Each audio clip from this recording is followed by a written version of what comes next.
So Dr. Fior is a family medicine doctor who's been practicing family medicine in the Chicagoland area since 1988. He is a founding partner of the Center for Integral Health, presently located in Bloomingdale, Illinois. He is also adjunct faculty at National University of the Health Sciences in Lombard, Illinois.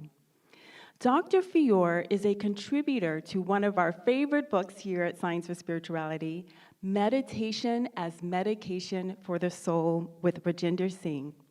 He has been meditating and a lacto-vegetarian for over 30 years. So everyone, please join me in giving a very warm welcome to Dr. Fior. Dr. Fior? Thank you, Robin. And welcome, everyone. Glad to have all of you here. So I want to start with a story. A few years back, I got a phone call from a dear friend, and it really distressed me. We had gone to medical school together at Michigan State University College of Human Medicine. He went on to do a residency at Stanford and then practiced at Kaiser Permanente and taught at UC Berkeley. But in this phone call, his speech was very halting. And I'd ask him a question, and there'd be a pause, and there'd be no answer. I was very concerned on the phone. I'm like, oh my God, my friend is having a stroke. I motioned my wife over, because she's always interested in what I'm doing, right? She says, well, who are you talking to? Call his wife. So she texted his wife. I'm like, what's going on with him? And his wife said, oh, he's been diagnosed with primary progressive aphasia. And then later he went on to develop frontal temporal dementia. Same thing Bruce Willis has, and actually kind of a similar timeline. So this was very distressing to me. But how many of us here have a loved one, a family member, an uncle, a cousin, a grandparent who has suffered from dementia or Alzheimer's disease? Raise your hands. Okay? So common.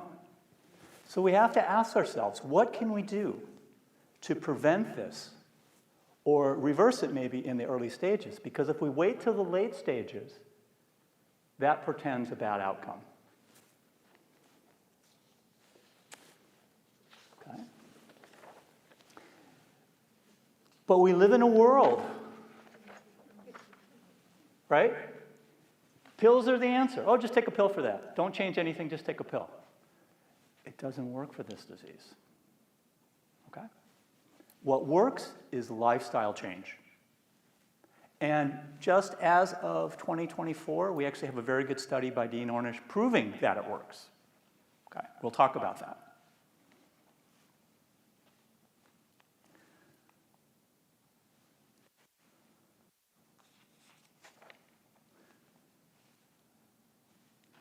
This is what I want.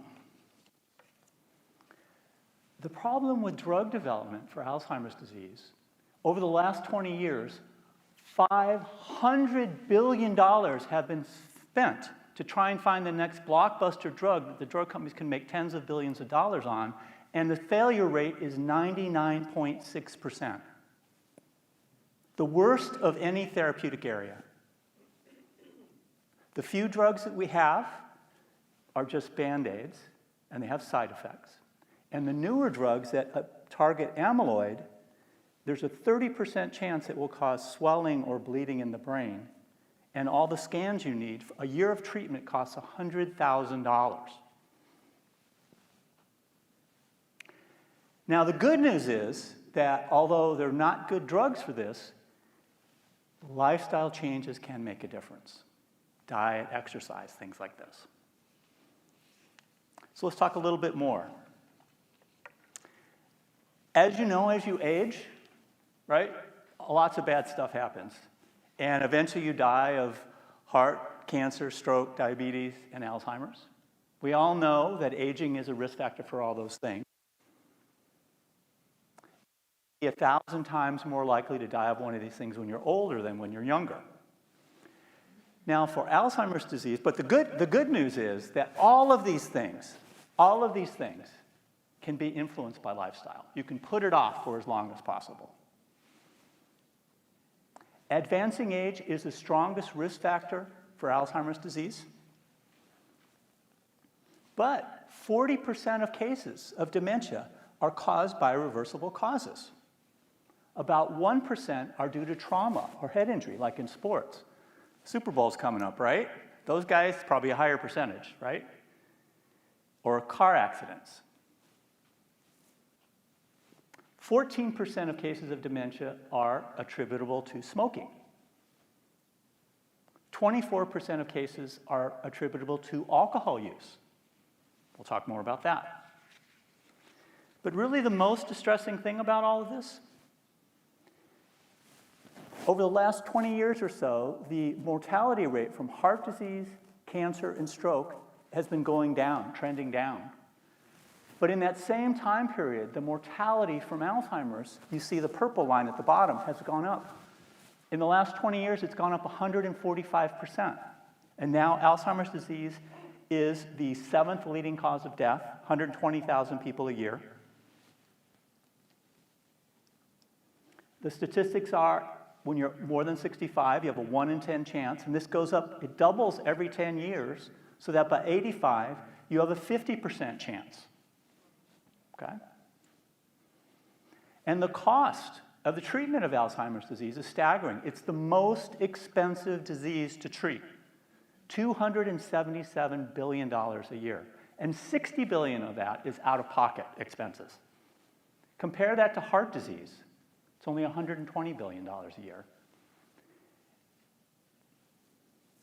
Cancer, $57 billion a year. And certain populations are affected more than others, disproportionately affected.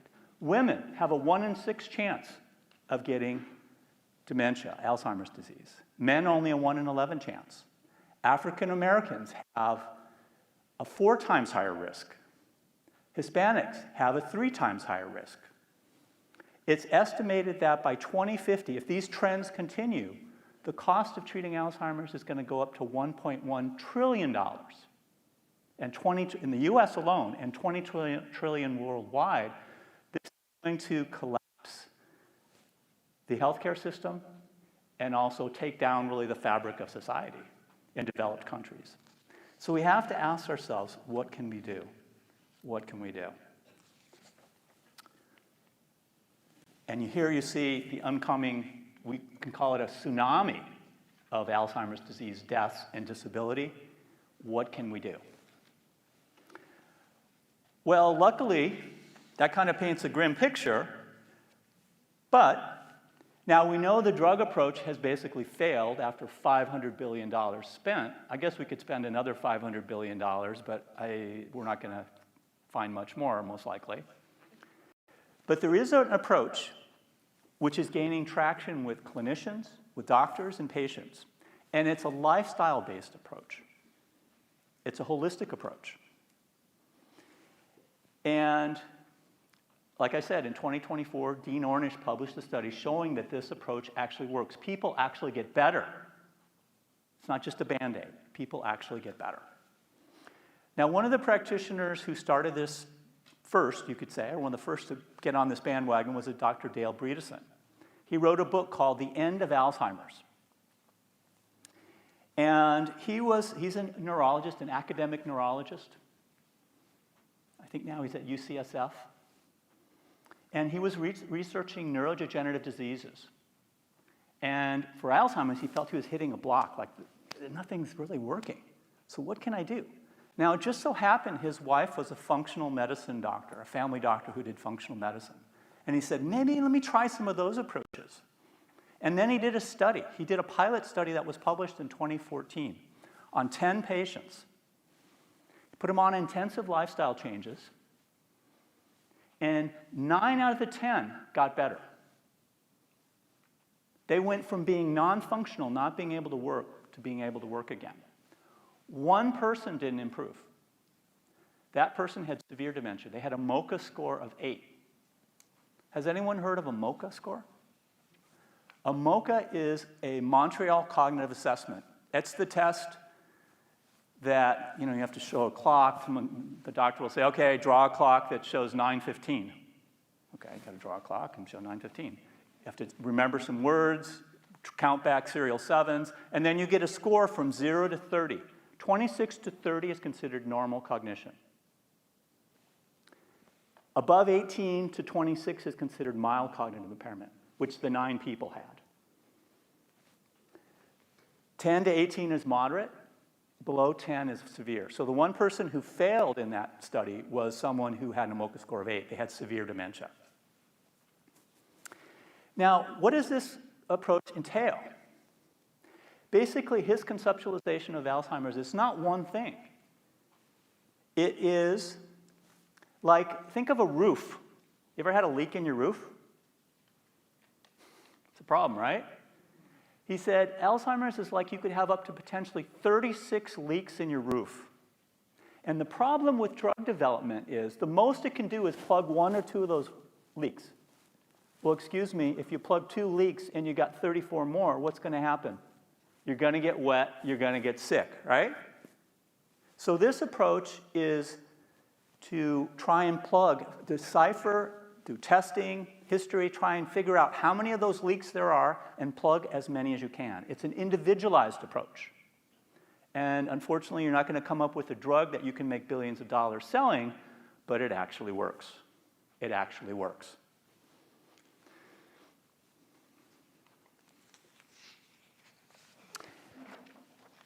There are 6 different mechanisms by which people get dementia or Alzheimer's disease. This is a simplification. And probably most people with dementia have multiple of these in action. Maybe some are the most. Like if you're a football player, traumatic is probably going to be your main thing. Okay? If you have chronic viral infections, probably inflammatory is going to be your main thing. Okay? So the 6 types are hot or inflammatory. That's type 1. Type 2 is cold or atrophic. This means you're lacking certain nutrients, certain trophic factors, certain hormones.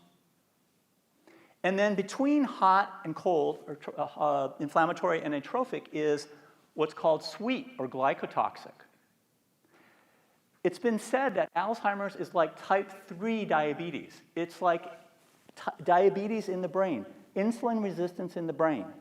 The insulin levels are high, but the cells don't respond to the glucose levels are high, but the brain cells don't respond to the insulin like they should. And so the glucose doesn't get in. And then the glucose causes all kinds of problems, right?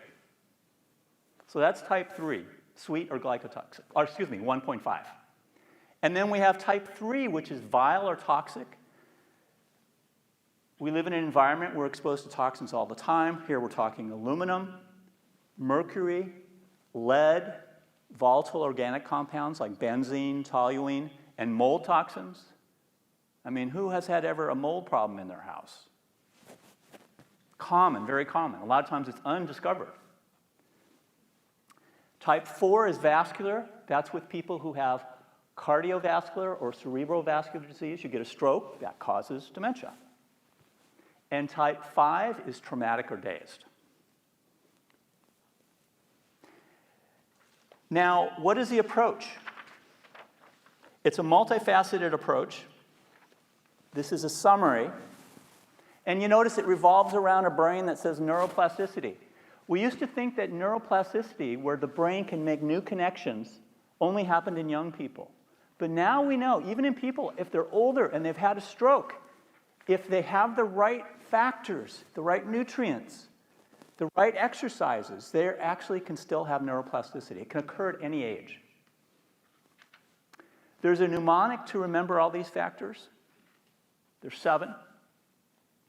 It's NEURO-DS, N-E-U-R-O-D-S. And we're going to talk about those one at a time. I'm going to talk about the most important first and longest. That's the N, nutrition. You want to be on a whole food plant-based diet, less salt, oil, and sugar. That's N. E is exercise. We have an axiom in brain health. Strong legs, strong brain. Okay? So you want to walk, you want to do weight training a bit, maybe have variable intensity or high intensity interval training. U is unwind. Stress, that's meditation. As you walked in, what did you see? The meditator. That's what we're all about at SOS, meditation, right? So when you meditate, what happens? Herbert Benson from Harvard showed that when you meditate, it lowers your blood pressure. What happens when you lower your blood pressure? You lower your risk of stroke. Good for your brain.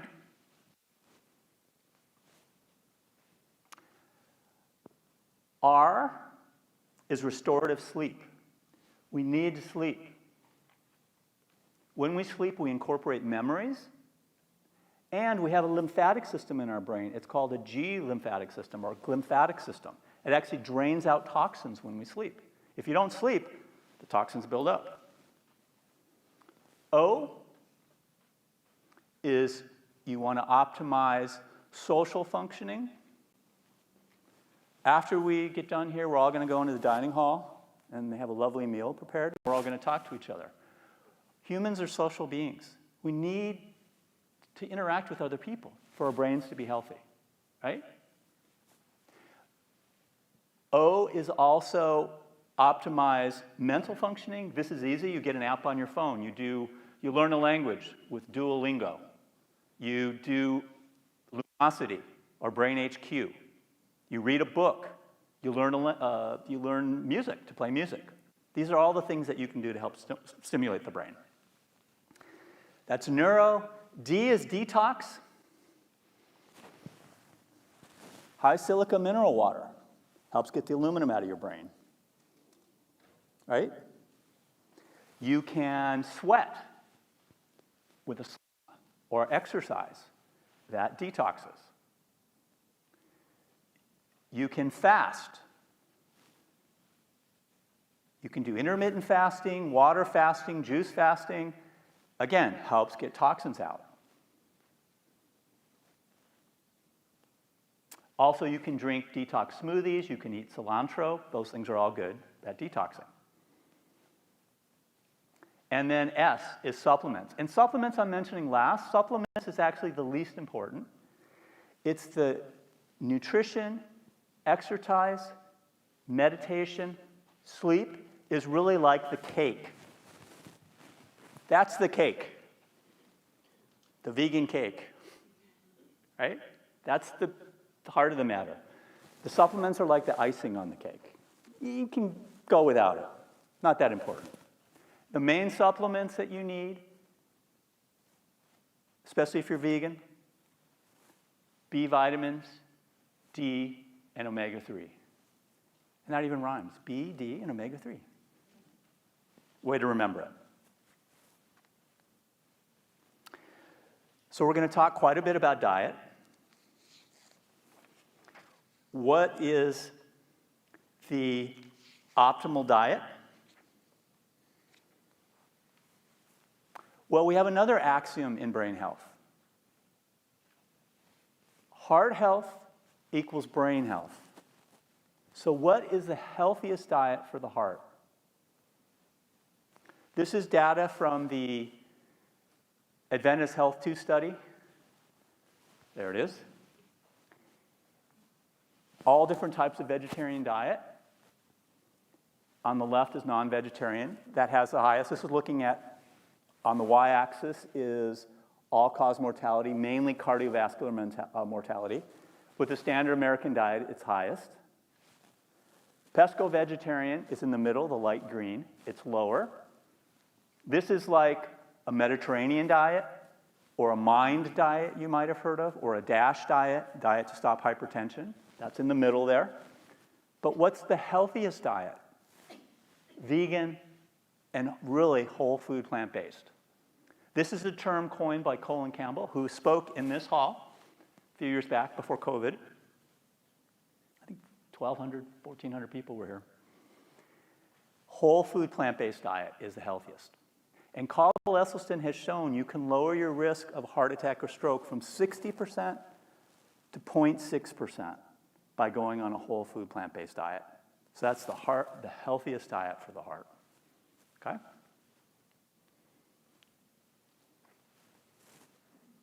So are there any studies, though, specifically about Alzheimer's and cognitive impairment and dementia and diet? Well, for the first time in 2024, there was one published by Dean Ornish.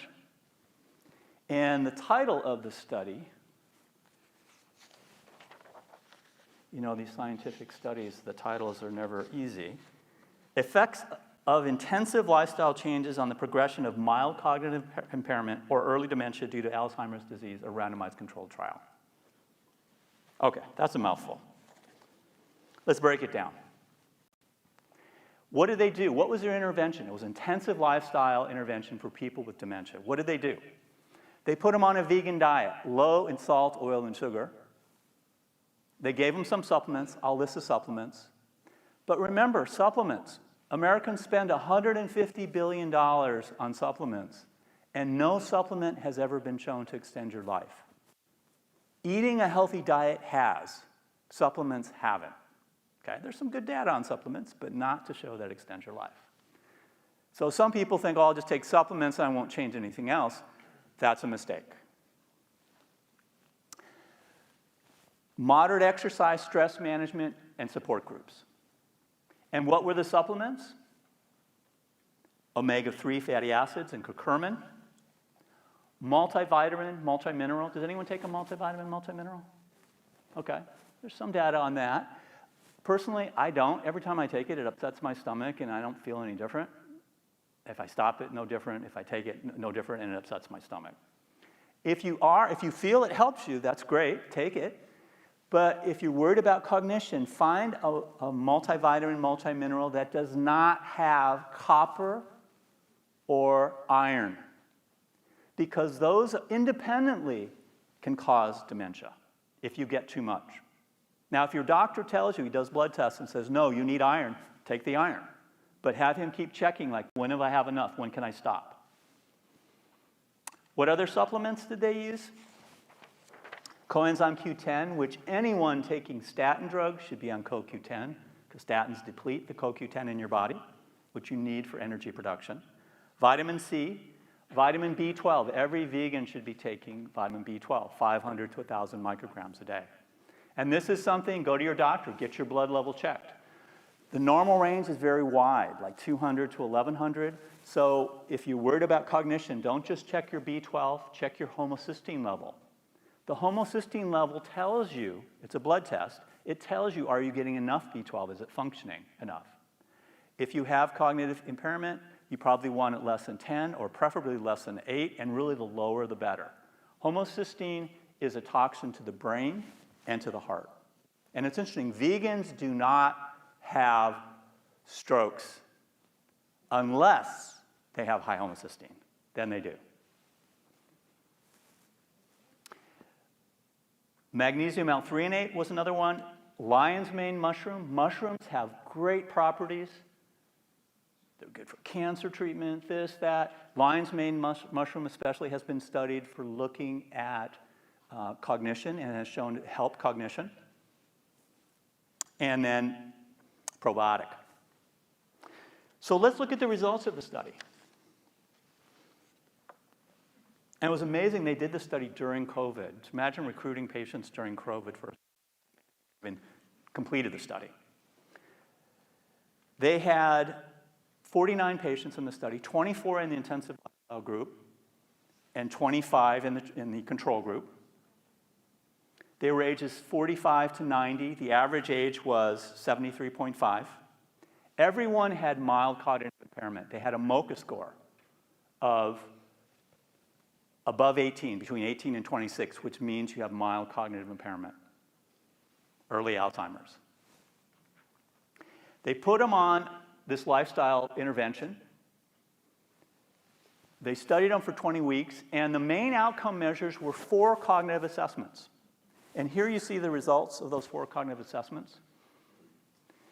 On the left, there were no changes in the control group. Their cognitive assessments stayed the same. In the treatment group, in the intensive lifestyle, their cognitive assessments improved, so their dementia scores went down. And 3 out of the 4 were highly significant, 1 was borderline. Now, this is an amazing study because they didn't stop there. They also looked at biomarkers for Alzheimer's. Now, we all know with Alzheimer's, the pathology in the brain is you build up amyloid, right? And that's now a target of drug development. But there's a blood marker. It's called amyloid beta 42/40. That blood test tells you, is amyloid coming out of your brain? And when they started the study, both groups had very low levels. That means you had amyloid in your brain, it wasn't getting out. After the end of the 20 weeks, in the treatment group, it significantly increased, meaning now the amyloid was getting out of the brain, which is good. And what I thought was brilliant, they looked at one more factor. They looked at the microbiome. And both groups had about the same diversity to begin with, kind of a little bit lacking. Only in the treatment group did it improve. It makes sense. They put them on a whole food plant-based diet. What is your microbiome like? Fiber. Where do you get fiber? In meat, fish, chicken, and dairy? Zero. You get it in plants. You get it in plants. Okay? So that's another axiom. You can say healthy gut, healthy biome, microbiome, healthy brain. This is why I don't like to use antibiotics in my practice. Because what happens to your microbiome when you take antibiotics? Disrupts it. I recently read that one course of antibiotics changes the microbiome for up to a year. One course. Not good for the noggin. So what were their conclusions? Comprehensive lifestyle changes may significantly improve cognitive function after 20 weeks in many patients with mild cognitive impairment or early dementia due to Alzheimer's disease. Now, not all the patients in the treatment group improved. And what they found is those that tried harder are the ones who improved. Those that kind of went, I'm not going to make all these changes, that's too much, they didn't do as well. So the numbers were, out of the 24 patients in the intervention group, 10 showed improvement, 7 were unchanged, and 7 worsened. Now compare this to the control group. No one improved. 8 were unchanged, and 17 worsened. So if you don't do something, the tendency is you're going to get worse. And in practice, this is what we see too. So, you know, is this really news? Hippocrates knew about this in 400 BC. He said, let food be your medicine. And what kind of food? Real food. What's missing from this picture? Meat, dairy, and processed food. So this kind of diet is the healthiest diet for your body, for your brain, for your microbiome. Some things like berries, maybe you want to get organic.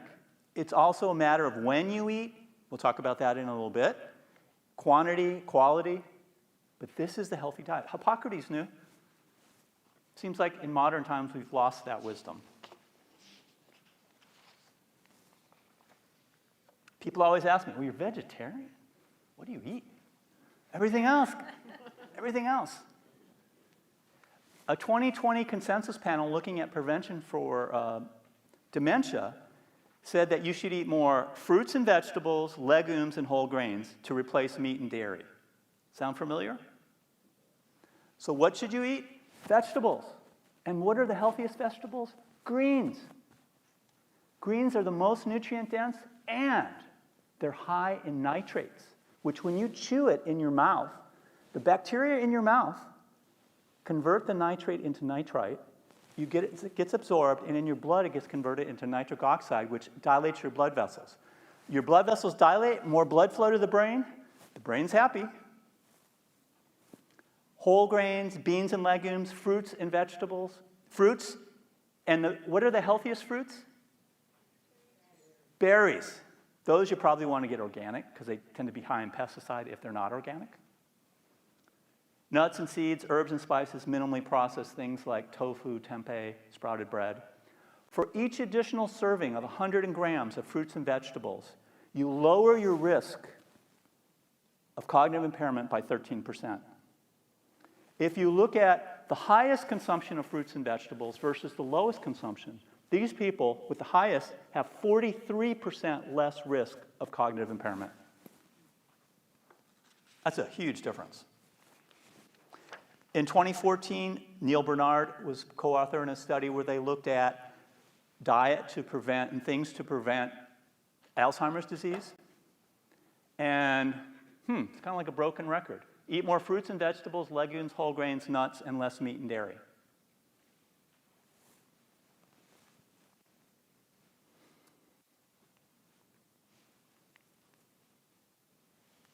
But people tell me, oh, Dr. Fior, I don't eat meat. I don't eat red meat. I eat fish and chicken. That's healthy, right? Not according to the Adventist Health Study. The results from that show eating meat, including fish and poultry, increases risk of dementia 2 to 3 times.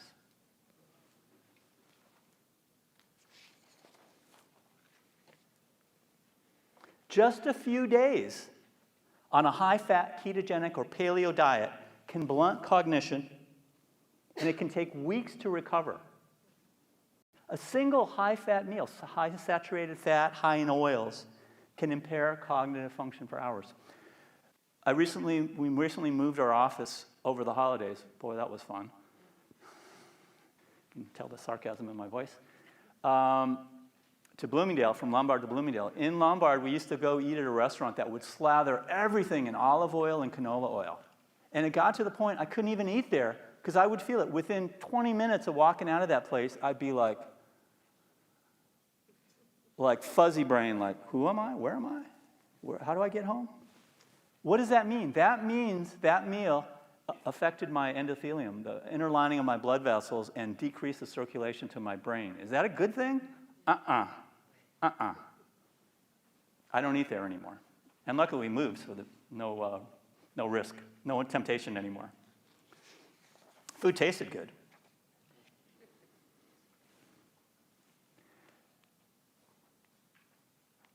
Fish. People say, well, okay, I don't eat poultry, but I eat fish. But fish, where do they live? They don't live in the suburbs. They don't live downtown in the high-rises. They live in the rivers, the lakes, and the ocean, which are the world's sewers. All the pollution ends up there. And so fish are the #1 source in the diet of persistent organic pollutants. Polychlorinated biphenyls, dioxin, carcinogenic and bad for the brain, and also PFASs. This is a new thing. Poly and perfluoroalkyl substances, carbon atoms with a bunch of fluorides attached, forever chemicals. Once it's in your body, it's there forever to wreak havoc. And if that wasn't enough, mercury. Fish accumulate mercury. It's interesting. The coal-burning plants put out mercury. It gets into the rain, into the water. The algae eat it. The fish eat it. It goes up the food chain. There are case reports. Like in this instance, a gentleman was eating fish, which is a large predatory fish. So it has lots of mercury, like maybe 1 or 2 parts per million mercury. Twice a week, developed dementia. Someone figured it out, took him off the swordfish. Dementia went away. There is a doctor in San Francisco, her name is Dr. Hightower. She wrote a book, Diagnosis Mercury.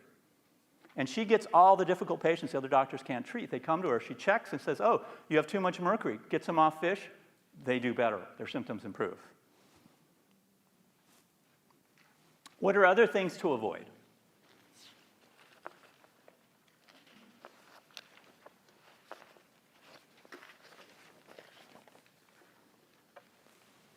As you walked in, you saw the meditator, right? Meditation, science of spirituality, that's good, right? But there's an SOS to avoid. That's salt, oil, and sugar. Salt, oil, and sugar. This is from the Global Burden of Disease Study 2017. The #1 dietary cause of increased mortality is too much sodium. Why? Sodium raises your blood pressure and leads to heart attack and stroke. Now, you can lower your blood pressure with medicine, but that causes kidney problems and kidney failure. and fainting, electrolyte problems. Instead, it's better to decrease your salt intake. In my house, I've thrown out the salt shaker. Thrown it out. Done, in the trash. Waste Management took it. Salt also causes arterial fibrosis, which again contributes to hypertension. So not good. Get rid of the salt. Esselstyn again showed us that by getting the oil out of your diet, you can lower your risk of heart attack or stroke from 60% to 0.6%. And the patients that did this, their symptoms went away, and then if they started adding back oil, their symptoms would come back. So he said, get rid of it.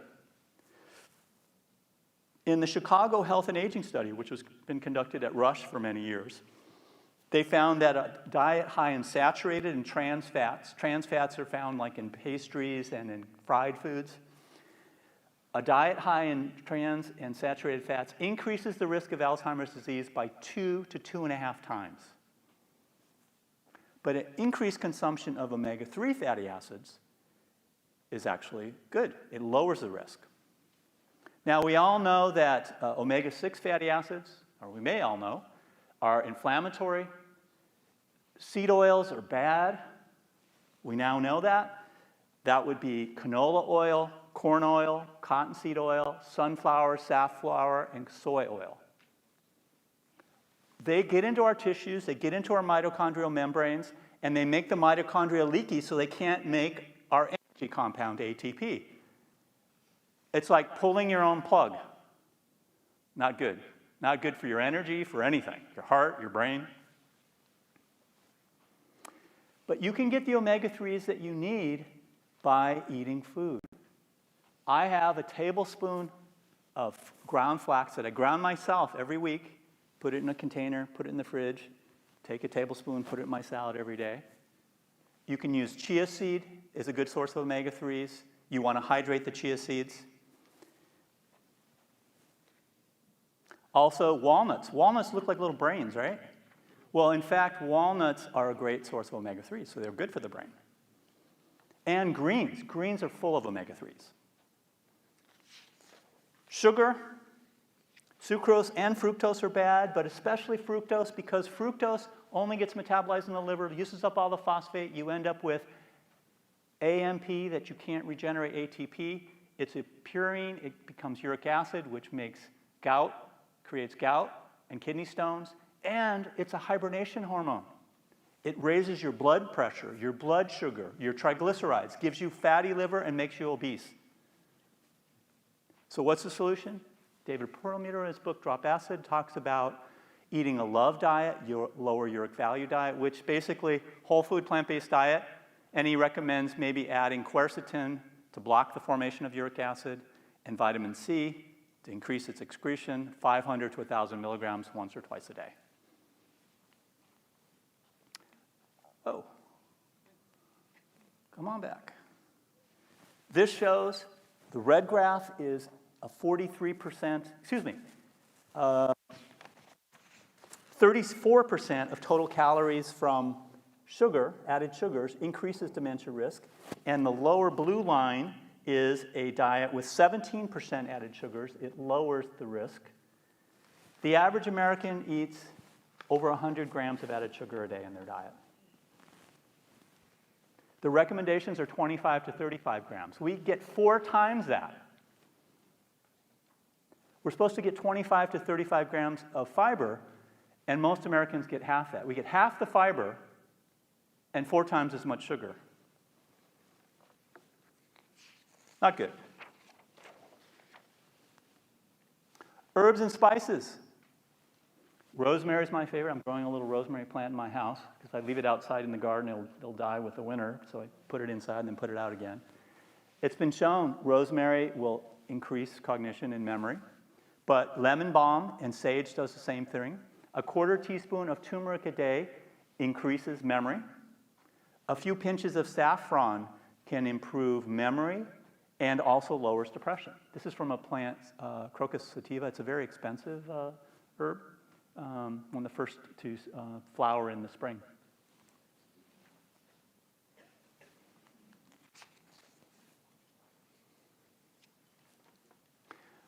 But it's all genetic, right? I can't do anything about it. It's all genetic. Well, in fact, there are genes that are associated with Alzheimer's. The most commonly known one is the apolipoprotein E gene. There's 3 types. There's E2 and E3, which lower the risk. And there's E4, which one E4 gene, you have 2 to 3 times the risk of Alzheimer's. If you have 2, you got one from mom and from dad.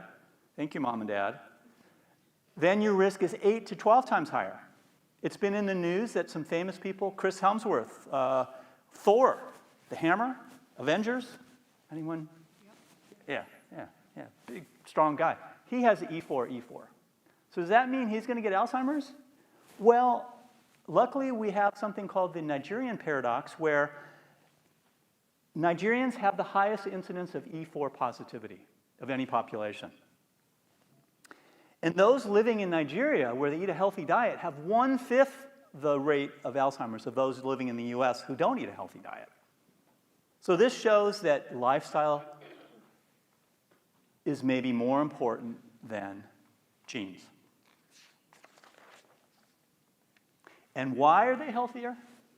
Or have less? Because they eat more greens, beans, and berries. That has a nice rhyme to it. Greens, beans, and berries, right? Greens we talked about. Nitrate, you chew them, it becomes nitrite, nitric oxide in your body, dilates the blood vessels. Those who eat 1 or 2 servings of greens per day are cognitively 11 years younger versus never consumers. Beans, especially soybeans, can improve cognition and memory. And berries, a 1/4 cup of blueberries or 1 cup of strawberries a day slows cognitive aging by 4 years. Now, berries, again, you want to get organic. Also, blueberries and blackberries have anthocyanins, which are antioxidants that actually cross the blood-brain barrier and actually help detox the brain, get out heavy metals and stuff like that. But again, you want to get organic because if you're putting in good stuff, you don't want to have bad stuff with the good stuff, right? Dr. Bredesen talks about eating a KetoFlex 12-3 diet. What is that? That's a whole food plant-based diet. Emphasizes local, organic, seasonal, non-starchy vegetables, every color of the rainbow. What's the 12-3? You fast for 12 hours. You finish eating at 7, which is 3 hours. That's the 3 before you go to bed. You don't eat right before bed. And then you don't eat again until 7 a.m. Now, if you can fast longer, that's even better. So that's the 12-3. And what happens when you fast? When you fast, you go into ketosis. And then the brain is forced to switch from using glucose to using ketones. This creates metabolic flexibility in the brain and overcomes the insulin resistance. The other way to overcome insulin resistance?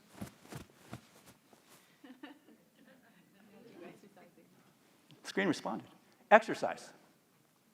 So when you go into ketosis, it lowers inflammation and improves cognition. And anyone who's fasted, you'll know that oftentimes, although sometimes you have a detox effect, but when you fast, you feel mentally very clear. That's the ketone effect.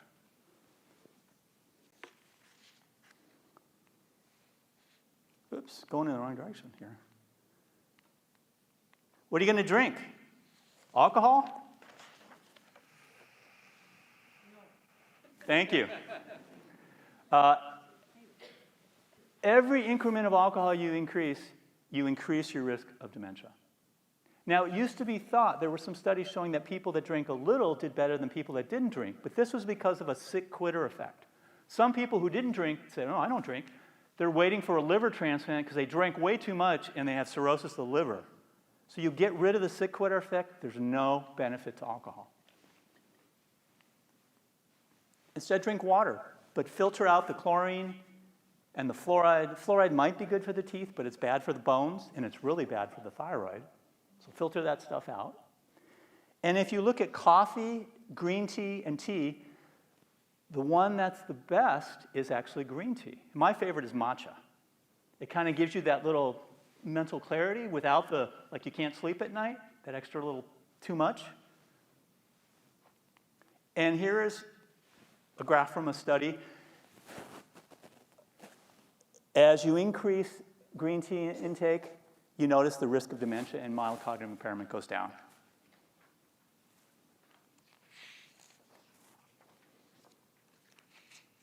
We spend a lot of time on diet. Why? because it's the most important. Now let's go through a few other things. Exercise. When you exercise, you increase blood flow to the brain. That stimulates brain-derived neurotrophic factor, which that's how you get neuroplasticity. It stimulates the neurons to start sprouting new things and discover new things, right? It helps your sleep. It decreases stress, optimizes your weight, and improves insulin sensitivity. You want to exercise daily? Walking or aerobic, and you want to do some weight training 2 to 4 times a week. You want to make it a habit so you miss it if you don't do it. You want to break a sweat, but don't use aluminum antiperspirants. Aluminum is a neurotoxin. You don't want to put it in your body. Okay? In the Framingham study, they showed that brisk walking daily resulted in a 40% lower risk of developing Alzheimer's. And the brisker the walk, the better. And strength or resistance training in people who had cognitive impairment actually made them go to normal cognition. So we have an axiom. Strong legs, strong brain. Remember, strong gut, strong microbiome, strong brain. Strong heart, strong brain.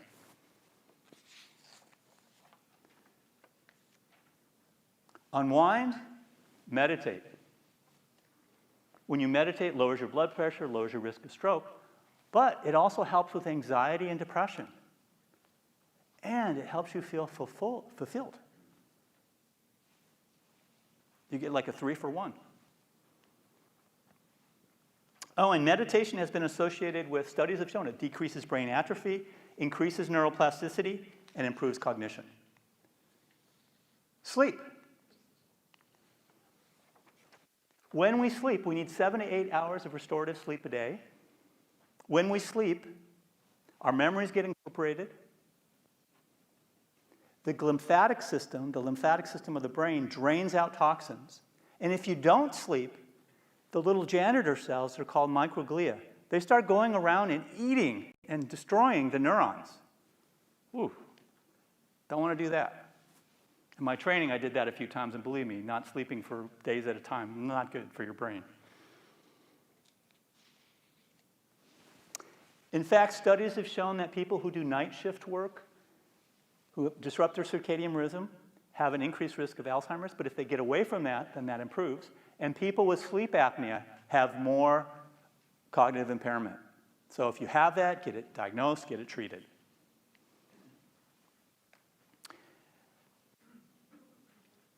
Supplements, and we're going to talk about this last because it's the least well proven, but the things that you want to take, like we said, are the Bs, the Ds, and the omega-3s. They've done studies looking at just adding B vitamins or just adding omega-3s. Neither of them worked. Why? Now we know that you need both together because the B vitamins allow you to methylate, and you need to methylate, add a methyl group to the long-chain fatty acids, the DHA and the EPA, so that it can get incorporated into the tissues. So you need both together. And in fact, that's what this study has shown. Multiple studies have shown. If you have low levels of, on the left, of omega-3s, adding on B vitamins makes no difference. If you have medium levels of omega-3s, you can lower your brain shrinkage by adding on B vitamins 52%. If you have high levels of omega-3s, you can lower your brain shrinkage 73%. That's pretty good. As I mentioned, you want to know your numbers, but check a B12 and also a homocysteine number. If you're going to take a multivitamin, get one without iron and without copper, because those are individual dementogens. They can cause brain problems. Folate, if you eat enough greens, you're going to get enough folate. You want to add on vitamin D, maybe 1,000, 800, 1,000, 2,000 international units a day. We don't get enough sun here in Illinois, right? You can check your levels, go to your doctor, check your levels.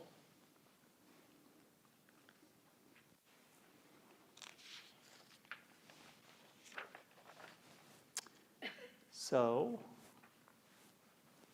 summarize. To enhance neuroplasticity, NEURO-DS, N is for nutrition, whole food, plant-based, Get rid of the salt, oil, and sugar. E, exercise. Walking or aerobic, a little weight training, maybe high-intensity interval training. Vary the intensity is good, pumps the circulation. U, unwind with meditation, lowers your blood pressure. R, restorative sleep, helps you remember things. O, optimize social functioning. We'll do that when we go into the dining hall and talk to each other, right? Ask each other questions. Optimize mental functioning with different apps. Learning a language, learning music. Detox with sweating, detox smoothies. Fasting. Supplements, B, D, and omega-3s. Now, Bredesen did this approach for a while, and he thought, I'm missing something. There's one element that's just not there. I discovered this in my own life. My father, he retired at 63 and he died at 65. Now, albeit he was a smoker, so he died of lung cancer. But it's like, for men especially, maybe it's changing now, but when they lose their work, they lose their identity, they lose their purpose. And that's what Bredesen found. For people really to be sharp cognitively, they needed a purpose in life. And it doesn't matter what the purpose is. The purpose could be, I want to run a half marathon. Or I want to walk around the block. The purpose, that could be a physical goal. It could be a mental or emotional goal. I want to spend more time with my family and my grandkids. Or get another degree. Or here at Science of Spirituality, we're big on, we believe in the purpose of life could be self-knowledge and God realization. It doesn't matter what your purpose is, but for a healthy brain, you need to have a purpose. You need to have a goal in life and be working toward that goal. So thank you very much for your attention, and I'll invite Robin back up. Yes, a warm round of applause for Dr. Fior. That was so good. Who has pages and pages of notes? Yes, we all do. We have just a couple minutes for some questions. So any questions top of mind? Yes, I will come to you. Yes, I just have a question about your feelings about gluten, because Dr. Perlmutter's books before. Grain I Brain. haven't read it. Yes, and he's got two other. I haven't read this one, but he was really big on not having gluten in your diet because of. I would agree with that. Some people are sensitive, some people aren't. Like my wife, if I try and take the gluten away from her, it's going to be like that. So we try and lessen it. But some people, I'm personally sensitive to gluten. I try and stay away from it. And we don't know, is it the gluten, or if you're getting non-organic, you're getting glyphosate too, which causes leaky gut and leaky brain, so you're getting stuff that's going through that shouldn't. But grains tend to be more inflammatory. And Dr. Bredesen actually recommends a grain-free diet. Has anyone ever tried that? I was reading his book. I got to that point, grain-free. I was like, my brain just went, like, whoa, are you kidding? But for some people, maybe that's what you have to do. I have a friend who mostly is grain-free. And he says, yeah, he feels better. So, you know, you have to find the few things that make the most difference. That's what, you know. But I think the grain brain, that's a real thing. Gluten can be a problem for a lot of people. We have time for one additional question. We have Vivian on her way to you. Thank you. Just a question, a few notes here I made. A diet for an athlete, you know, someone that does endurance sports. 2, you mentioned about fruit up here. It seems like kind of a difference. You said fruit's good, but it's not good, fructose. And I tend to eat a lot of blueberries and cherries. What are your thoughts on cherries and eggs in particular? And then also, too, I know the ongoing question is, where do you get your protein? Everything has protein. Okay. Now, you asked about 5 questions there, so let's see if we can go through them one by one. Let's see if I remember what they were. First thing about athletes, watch Game Changers, the documentary by, the world's strongest man. The guy can take a Volkswagen and walk 100 feet with a Volkswagen on his back, is vegan. You can get all the protein you need with a whole food plant-based diet. Now, you may have to add more beans and tofu and tempeh and stuff like that, and more whole grains. That's where, again, the whole grains, it's a good source of protein. So, you need to see what you're sensitive to, avoid the things that, I go by how does my brain feel. If I eat something, like when I add oil, my brain goes, ugh, ugh. So I know, it's like, okay, it's not good for my brain, it's not good for me, so I avoid it. So that was the first question. The next question was? Berries are the healthiest fruits, and the fructose thing, it's mainly high fructose corn syrup in the pop. That's like bad news. Fruit, they breed fruit to have more fructose, so I tend to eat fruit that, I like green apples. They're more tart. So you want to eat the fruits that are and cherries. Cherries have quercetin, I believe. So it helps lower the uric acid. So yeah, you want to go with fruits that aren't overly sweet, and berries are kind of the healthiest. And there were a couple more questions in there. What was? Eggs. Eggs have exactly the same profile. They're mainly as meat and dairy. It's like mainly protein and fat and a few other nutrients. I know a lot of people think eggs are really healthy. When I was a medical student, I went to a retreat, and I was vegetarian at the time. And the nutritionist went up to me, and she's like, okay, let me see your hand. Okay, let me look in your eyes. You need to eat eggs. And I thought, this woman doesn't know what she's talking about. I'm not going to eat eggs, But I mean, we have some preconceived notions about what's healthy, but I'm not telling anyone what to eat. I'm telling you my own experience and my own reading of the literature. And if you ask Caldwell Esselstyn what's healthiest for the heart, he would be no eggs. You add eggs on, you're going to get angina, you're going to have a heart attack, you're going to die. So, okay. Did I miss any? Just one last thing. You had mentioned the importance of sleep. Totally agree. What are your thoughts on different mattresses, like a cool mattress, a hot? Find the one you can that mix suits you up- best. Mix up the temperature of that. Find one that suits you best. It's individualized. Good sleep hygiene is so important.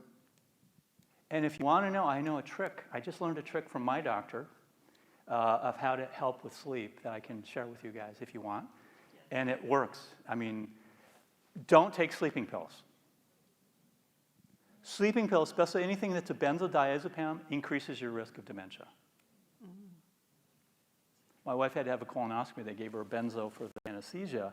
Afterwards, she didn't know what was going on. She was like, it totally destroyed her memory. So there's other things they can give you that aren't benzos, like propofol, that doesn't mess up your brain.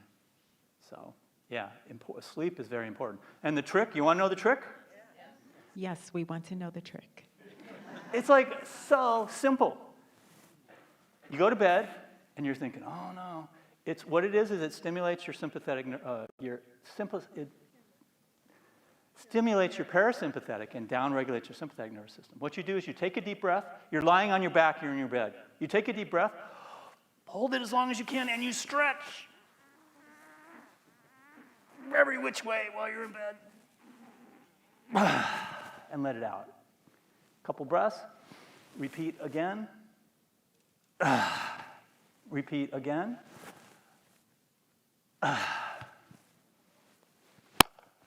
Works every time. I've had to repeat it twice a couple times. I don't know why it works, but I think, again, it's stimulating the parasympathetic nervous system, the rest and digest, versus the fight or flight. And we're all, because, we all got our phones and everyone's like this and that and the traffic, and we're all, fight or flight. It's like we need to turn that off. How do we do that? This is a simple way. Thank you, Dr. Fior. Another round of applause. So we could stay here all afternoon and ask our questions of Dr. Fior. I know I have questions, and I'm sure so many of you still have more questions. So he has agreed to answer additional questions in the dining hall. So directly following the end of this program, we have a delicious meal for you in our dining hall. You could follow Dr. Tim Fior there and ask the remaining questions that you may have. Now, you may be asking yourself, what's next? This was such a good program. And I think, Dr. Fior, we need to have a program on sleep, just sleep alone. So every single Saturday, we have a program for you. Next Saturday, we have an in-person cooking class. The following Saturday, we have a second cooking class. So the cooking class next week, we're going to learn how to make delicious Korean and Chinese barbecue food. The following Saturday, we will learn how to make pan dolce conchas veganas, essentially vegan sweet bread. So we'll have plenty of samples of the food, so bring your appetite, bring your family, bring your friends. All of these programs are free of charge. You can register at veggiefestchicago.org. And we have another health talk for you as well to close out February. Dr. Fior today talked about heart health is brain health. Well, that is what the talk is Saturday, February 22nd. All about avoiding the talk is titled How to Prevent Heart Disease, which I don't know if you know, but heart disease is the #1 cause. It's a leading cause of death in America. So that is a talk you definitely do not want to miss. Now, as I mentioned, veggiefestchicago.org. Visit the site. If you have not been recently, have another visit. It has been revised. It has been refreshed. We have talks. We have cooking classes. We have the recipes of the food that we're going to sample today in the dining hall. The recipe for that is on veggiefestchicago.org. We have a plethora of resources and information on that site to support your journey to becoming whole foods, plant-based, which we learned today. And additionally, this program is sponsored by Science or Spirituality, which is a meditation center. So we have a plethora of programs focused on meditation. Our meditation programs are also free of charge. So please visit SOS, like SOS, I need help, SOS.org to learn more about our meditation classes, to register and attend. They are free of charge as well. Thank you to all of you for being with us today. It's been a pleasure. It's been a joy. I know I've learned a lot. I hope you all have learned a lot as well. So we'll see you next time. Take care, everyone. Goodbye.